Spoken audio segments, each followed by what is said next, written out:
Apakah gereja Katolik itu masih setia pada ajaran kitab suci atau sudah melulu memakai tradisi?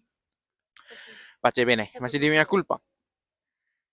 Saya merasa bahwa gereja Katolik merayakan tahun Yobel merupakan bukti yang sangat kuat untuk mengatakan bahwa gereja Katolik itu sangat biblis dan ditegaskan dalam tradisinya.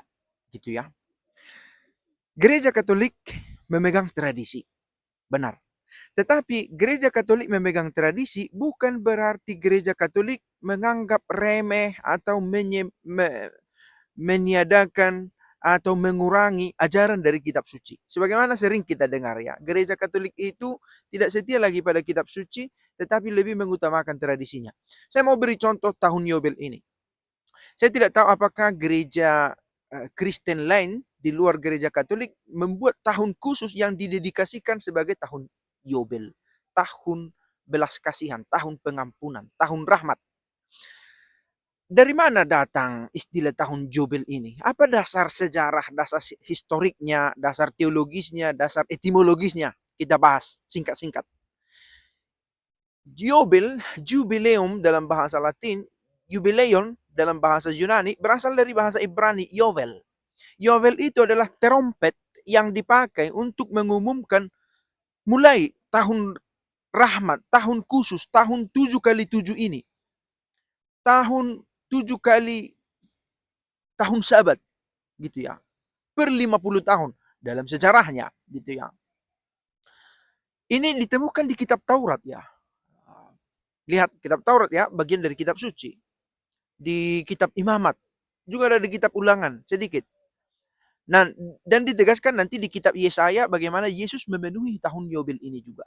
Di kitab Imamat dikatakan ada tahun penuh rahmat, di mana pada tahun itu orang-orang yang mengambil tanah yang bukan miliknya harus dikembalikan. Tanah itu harus diistirahatkan. Yang punya hutang kalau bisa dihapuskan. Lalu para budak dibebaskan, jangan menjadi budak terus. Ada pengampunan, ada pembebasan, ada belas kasihan. Dirayakan itu semua dalam satu tahun yang khusus didedikasikan untuk itu. Lalu berkenaan tentang tahun yang khusus penuh rahmat ini, Nabi Yesaya membuat hubungan dengan kedatangan Mesias. Akan ada tahun yang penuh rahmat. Pada saat itu Mesias datang. Dan kita tahu ada Yesus. Gitu ya. Ada satu masa di mana pengampunan itu, belas kasihan itu, kebebasan itu ditunjukkan secara real. Nah, melihat, merefleksikan apa yang tertulis dalam kitab suci ini, gereja mengambil apa kiranya yang bisa dihidupkan kembali di tengah umat beriman agar umat ini tidak lupa akan kitab sucinya, tidak lupa akan ajaran utamanya sebagai orang Kristen, tidak lupa sebagai dirinya sebagai seorang yang mengikuti Kristus. Mengampuni, membawa kebebasan, membawa kebahagiaan. Karena itu diambillah salah satu refleksi tentang tahun pengampunan, tahun pembebasan ini menjadi dasar untuk tahun jubileum. Tahun 1300-an, nah kita bicara soal tradisi. Tahun 1300-an, gereja melihat bahwa rasanya perlu pembaruan. Semangat yang dulu pernah ada dimiliki oleh para pendahulu yang mengikuti Allah Abraham, gitu ya. Kita ikuti lagi karena kita ini mempercayai Allah Abraham, Allah Ishak, Allah Yakub, Allah Bapa, gitu ya. Maka apa yang dibiasakan di tengah orang-orang yang beriman pada perjanjian lama dibawa lagi, diteruskan, ditradisikan oleh gereja sampai pada saat ini.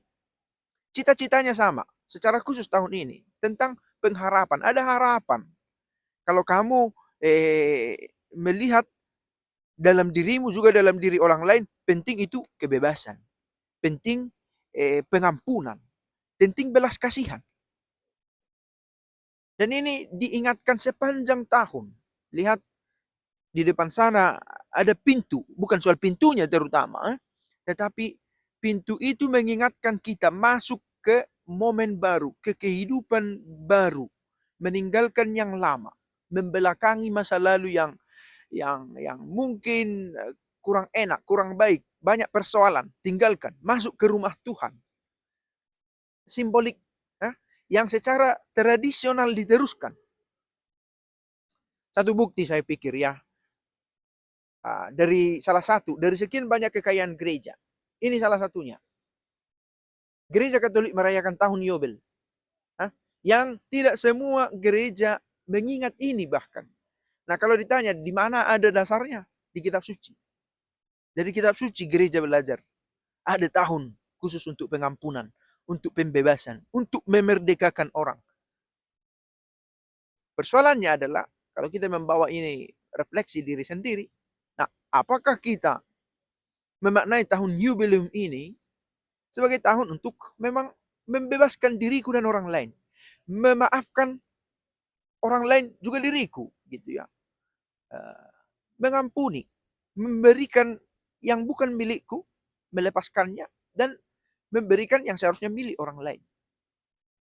Sehingga pengampunan, pembebasan, belas kasihan yang kita beri, memberikan pengharapan kepada orang-orang yang bertemu dengan kita, yang bertemu dengan gereja. Semoga